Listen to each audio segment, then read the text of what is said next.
xalq arasında gecə yanığı kimi tanınmış kəmərləyici Dəmirov xəstəliyidir. Bu xəstəlik nədən meydana çıxır?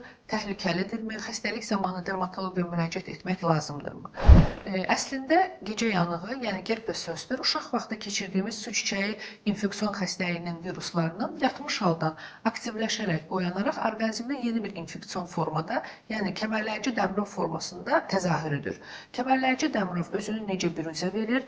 Bədənin müxtəlif nahiyəsində, ən çox sinə, kürək, qollar, saçlı dəri sahəsində qrup şəklində olan vizikuloz səpkilərin, yəni içərisi maye ilə dolu səpkilərin yanığı, ağrı, göynəmə hissi ilə büruzə verilməyidir, təzahür etməyidir.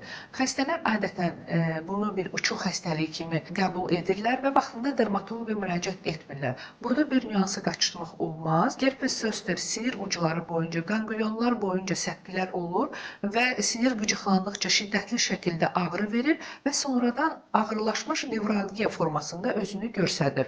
Bu ağırlaşmanın qarşısını almaq üçün xəstəliyin ilk başlama anından dermatoloqa müraciət etmək lazımdır və uyğun preparatlarla müalicə almaq mütləqdir.